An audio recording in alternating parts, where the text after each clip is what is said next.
pessoal, vamos dar continuidade à nossa leitura diária do Catecismo da Igreja Católica. Estamos fazendo um pouco diferente para ver se atrai mais pessoas, né? Porque a visualização está muito baixa, né, das lives.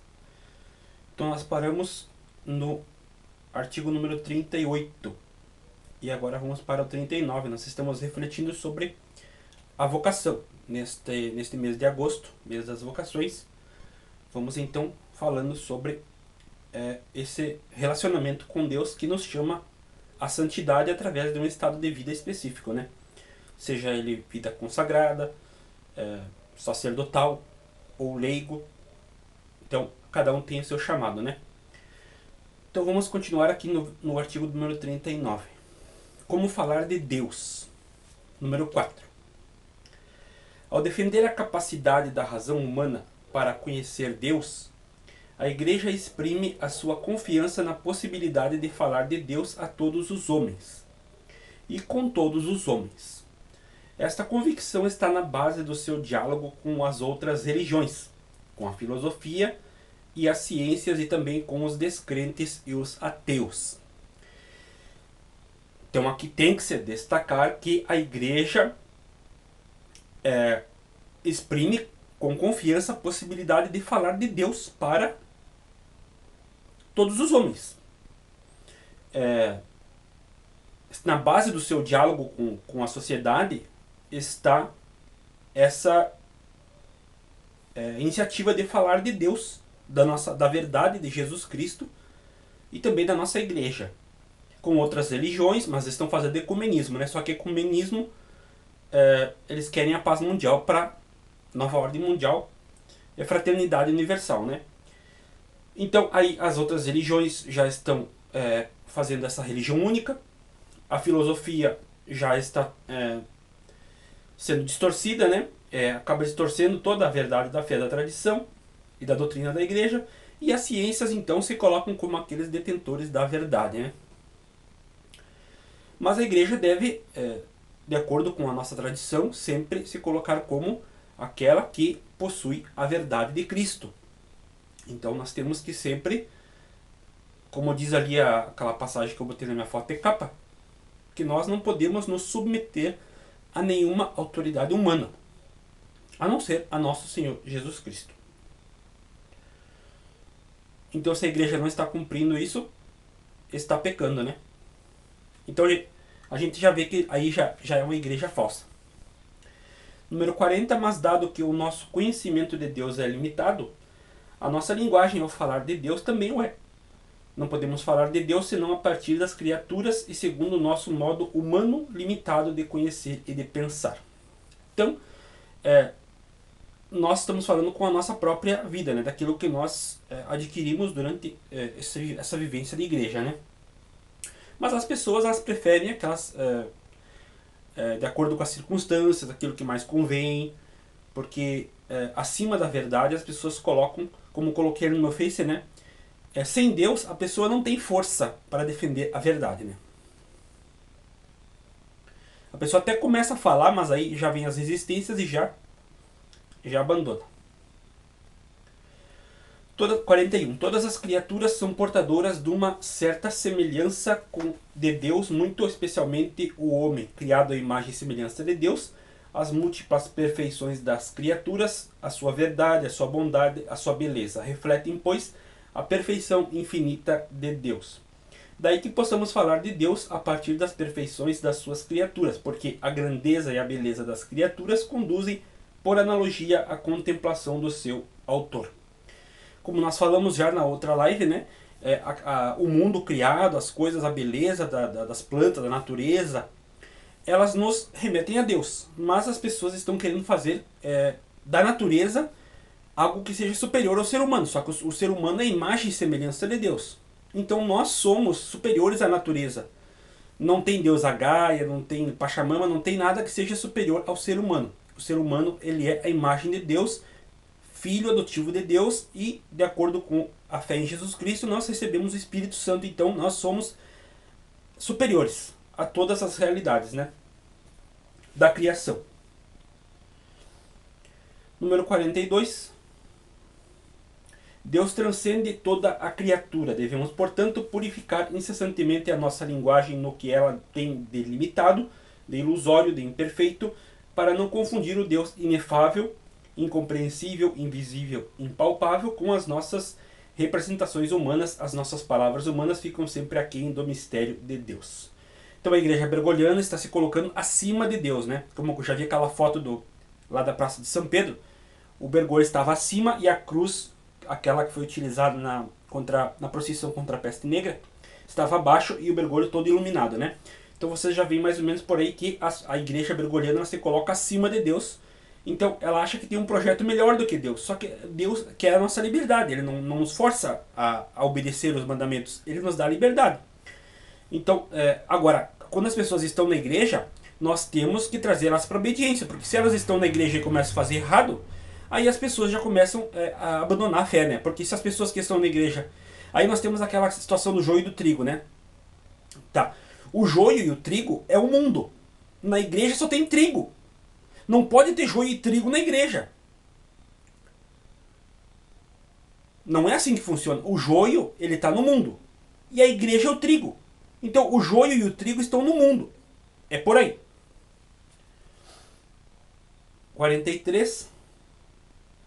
Ao falar assim de Deus, a nossa linguagem exprime-se evidentemente de modo humano, mas atinge realmente o próprio Deus, sem todavia poder exprimi-lo na sua infinita simplicidade.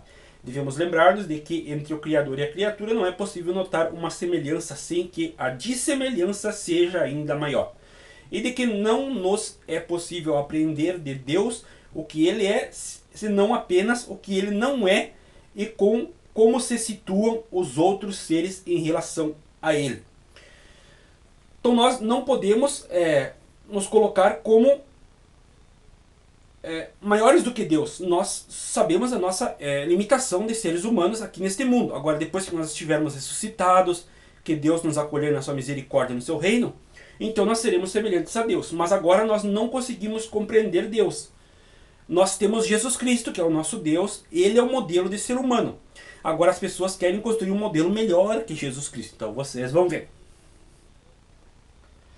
Eu vou tentar fazer rápido aqui porque vai ser para ver se dá curto o vídeo, né? Porque pode dar mais visualização, porque o pessoal não quer saber do catecismo, né? Então, resumindo, número 44, o homem é por natureza e vocação um ser religioso, vindo de Deus e caminhando para Deus. O homem não vive para uma vida plenamente humana, senão na medida em que livremente viver a sua relação com Deus. Então, a nossa liberdade só é livre se tiver com Deus. Mas tem pessoas que dizem que Deus não tem livre-arbítrio, né? Tem pessoas que dizem que não tem livre-arbítrio. Mas o livre-arbítrio é para nós obedecermos a Deus, porque Deus é nosso Criador. Se nós desobedecermos a Deus, nós somos escravos, né? 45. O homem foi feito para viver em comunhão com Deus, em quem encontra a sua felicidade. Quando eu estiver todo em ti, não haverá mais tristeza nem angústia, inteiramente repleta de ti, a minha vida será a vida plena. 46. Quando escuta a mensagem das criaturas e a voz da sua consciência, o homem pode alcançar a certeza da existência de Deus, causa e fim de tudo. Então, nós temos a mensagem de Deus na nossa consciência, né? Nós temos que escutar. A igreja ensina que o Deus único e verdadeiro, nosso Criador e Senhor, pode ser conhecido com certeza pelas suas obras, graças à luz natural da razão humana. Então, como já falei, fé e razão caminham juntas, mas a fé anda mais rápido, né? Assim como quando Jesus ressuscitou, São João, que era a fé, chegou mais rápido que São Pedro, né? São Pedro era a razão. Só um comparativo, né? Então, a fé, ela é um auxílio para nós chegarmos a Deus. 48. Nós podemos realmente falar de Deus partindo das múltiplas perfeições das criaturas, semelhanças de Deus infinitamente perfeito, ainda que a nossa linguagem limitada não consiga esgotar o mistério. Então, aqui enquanto nós estivermos nesse mundo, nós não vamos conseguir compreender completamente a Deus. A criatura sem o Criador esvai-se, por isso os crentes sentem-se impressionados pelo amor de Cristo a levar a luz do Deus vivo aos que o ignoram ou rejeitam. Então nós temos que crer para compreender. Senão nós não vamos compreender Deus. Se não tivermos fé. Então primeiro temos que crer. E aí, depois que nós cremos, aí então Deus nos capacita para nós levarmos o evangelho para os outros, né? Então esse é o nosso chamado também de evangelizar, né? Nós somos batizados, nós somos catequizados e também somos evangelizadores. Então agora vamos dar sequência na profissão de fé, no capítulo 2 do Catecismo, no Deus ao encontro do homem, número 50. Pela razão natural, o homem pode conhecer Deus com certeza a partir das suas obras, mas existe outra ordem de conhecimento que o homem de modo nenhum pode atingir por suas próprias forças, a da revelação divina, que foi a de São Pedro, né?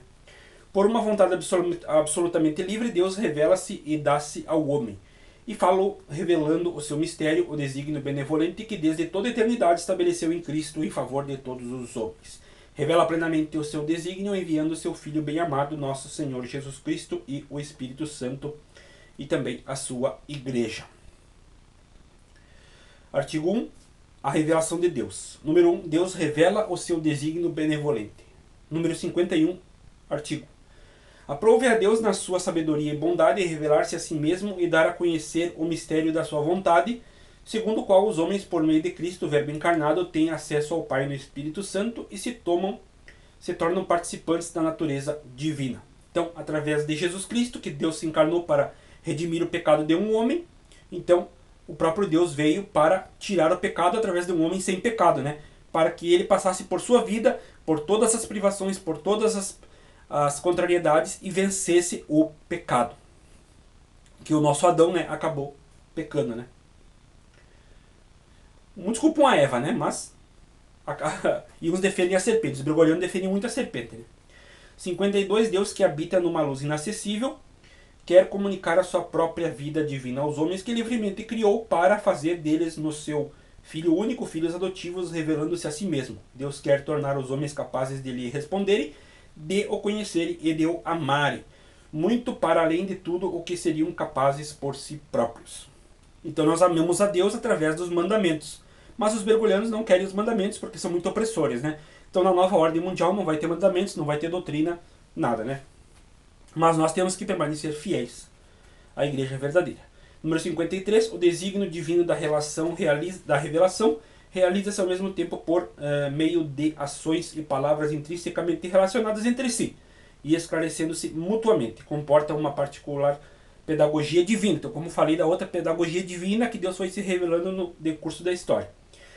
Deus comunica-se gradualmente ao homem e prepara-o por etapas para receber a revelação sobrenatural que faz de si próprio e que vai culminar na pessoa e missão do Verbo encarnado Jesus Cristo. Santo Irineu de Leão fala várias vezes desta pedagogia divina sob a imagem da familiaridade mútua entre Deus e o homem. O Verbo de Deus habitou no homem e fez-se filho do homem para acostumar o homem a aprender Deus e Deus a habitar no homem segundo o beneplácito do Pai. Então o Verbo se fez carne. Então se Jesus, que é Deus, se fez carne, nós temos que encarnar a nossa fé, uma fé sólida, uma fé que é palpável da realidade nossa humana. Eu, por exemplo, sempre falo que eu sou gaúcho, né? Então a minha realidade é gaúcho. Eu não posso fugir da minha realidade. Cada um tem a sua realidade, nordestino, africano, né? Europeu, cada um tem a sua realidade. Deus se encarna onde nós estivermos, é a tal da enculturação, né? Essa é a enculturação verdadeira, onde Deus se planifica através da natureza humana, né? Na realidade em que ela se encontra. Número 2, as etapas da revelação. Desde a origem, Deus dá-se a conhecer. Número 54, Deus, criando e conservando todas as coisas pelo Verbo, oferece aos homens um testemunho perene de si mesmo nas coisas criadas, e além disso, decidindo abrir o caminho da salvação sobrenatural, manifestou-se a si mesmo desde o princípio aos nossos primeiros pais, convidando-os a uma comunhão íntima consigo, revestindo-os de uma graça e justiça resplandecentes. Então, como na nossa criação natural de Adão e Eva, eles eram sem pecado, né? Então eles tinham toda a comunhão com Deus. Mas como eles pecaram, essa comunhão acabou que eles acabaram se distanciando de Deus. Então teve que haver toda a restauração através de Cristo. Número 55. Esta revelação não foi interrompida pelo pecado dos nossos primeiros pais. Com efeito, Deus, depois da sua queda, com a promessa de redenção, deu-lhes a esperança da salvação e cuidou continuamente do gênero humano para dar a vida eterna a todos aqueles que, perseverando na prática das boas obras, procuram a salvação. Então, se nós perseverarmos na prática das boas obras, que é as virtudes, que agora com a nova ordem mundial não vai ter mais certo nem errado, né? Então não vai ter mais certo nem errado, então cada um pode fazer o que quer, aí fica o relativismo, né? Nenhuma religião é verdadeira, a nossa religião católica não vai ser mais a religião que detém a verdade, como eles dizem, né? Mas para nós, ela sempre vai ser. E quando por desobediência perdeu a vossa amizade, não abandonastes ao poder da morte, e repetidas vezes fizestes aliança com os homens. Então, mesmo diante da nossa desobediência, Deus sempre permanece fiel. Vamos encerrar aqui então a nossa live de hoje. E na próxima nós continuamos.